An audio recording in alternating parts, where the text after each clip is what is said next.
Hi there, I'm Leandra from Paperartsy, and today I've got a great fun project for you which is really good to do with your kids during the school holidays as a vacation project. Now today I've got my two daughters, Millie and Ella, and Millie's friend Marie, and they're going to help us make these cute little boxes.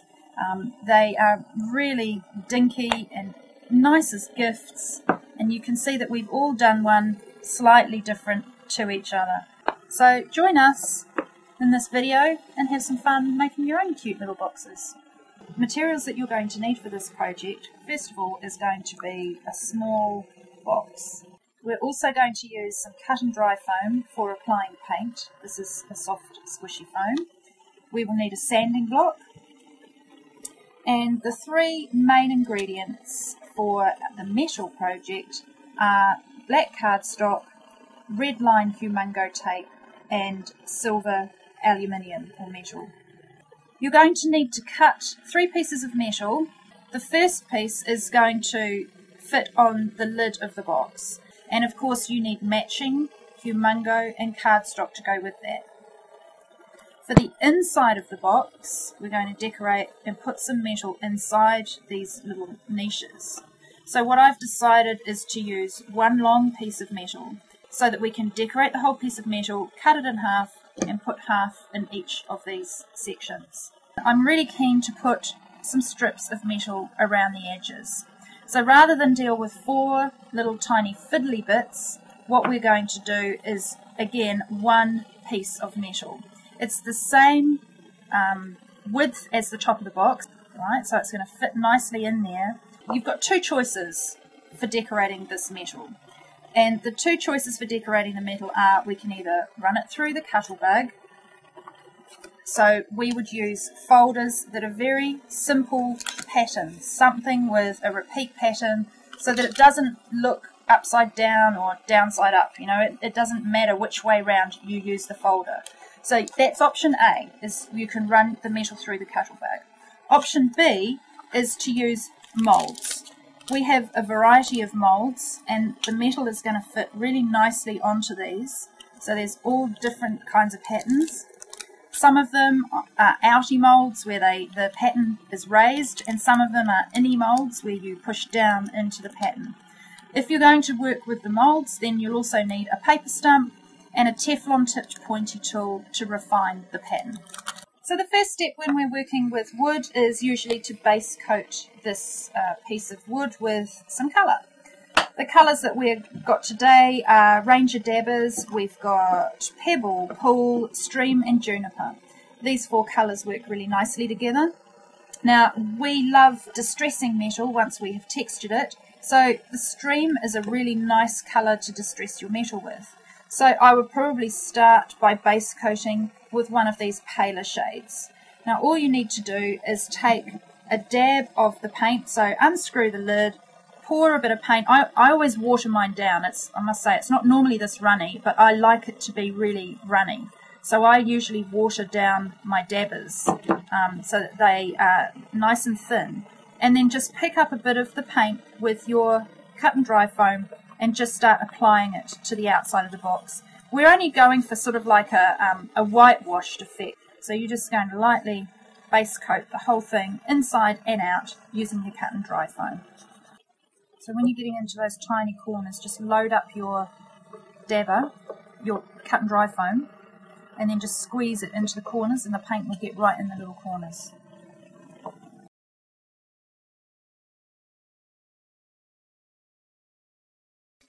So now we're going to move to the lid of the box with our piece of card, humungo tape and matching metal.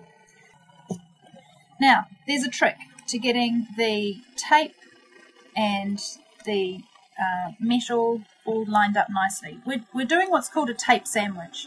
So first we're going to stick the tape onto the card. So it's really, really sticky, and you do want to try and match this up as nicely as you can. We can always trim it later, so it doesn't really matter if it's not perfectly matched up. And then peel off the back side, the red liner off the back of the tape, and then you're going to stick this onto the metal. So again, you just line it up start at one corner and then lower it down onto the metal, and you should be able to match that up really nicely so that you've got a tape sandwich. Now we're going to put that through the cuttle bow. So we look for our pattern. I'm going to choose this one. And you have to think about, do you want the pattern to go up or down into the metal? Now I'd like the pattern to go down. So you just move your metal around until you find a piece of the pattern that you like the best. So that looks quite good there. And then we put it through the bow.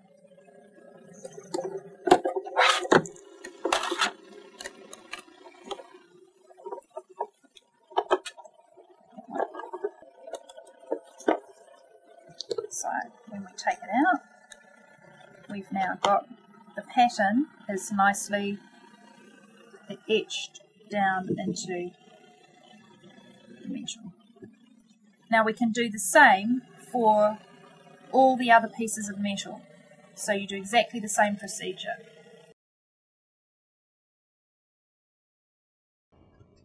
The next step is to distress your metal with some of the paint. This is Millie, and she's using Stream acrylic dabber, and you really need to press the paint like she is slowly into each of the pieces of metal. You can do all three metal pieces at once, or if it's your first time, then just do one at a time. Now Marie is working with the pool paint, the nice bright blue.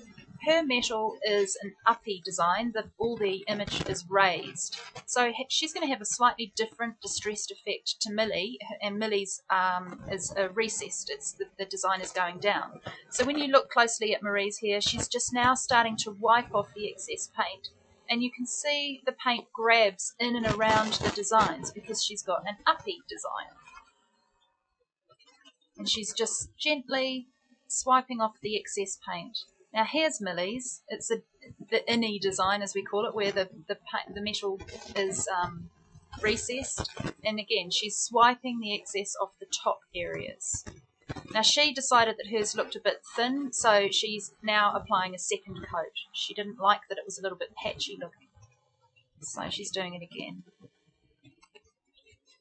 And you just polish it up until it looks the way you like it to look.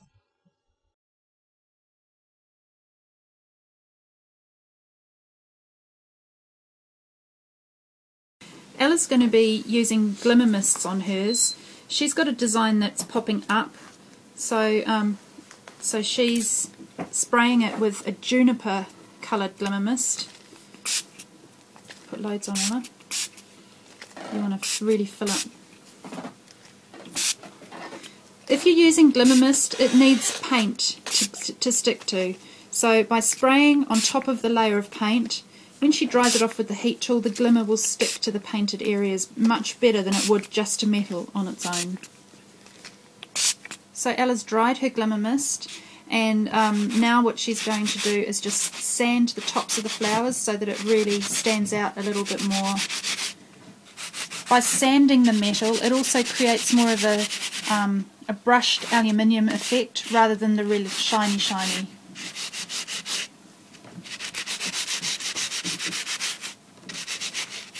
Okay, do you want to hold that one up, Ella? That's it. Just keep it still. Okay, so once we've finished with all of our distressing with the paint, then we just need to put some more tape on the back of each piece. The piece which was the longer one with 6 centimetres on the side, we've cut that into 4 strips, and then we're just going to stick them all down onto the box. So you just work your way around, sticking all the pieces on. That one is going to go on the front, on the top. These two will just go inside here. And then the little strips will get put on all the edges all the way around. So it's a really nice project, and one that we hope you might try with your kids when they're at home on holiday. Thanks for joining us.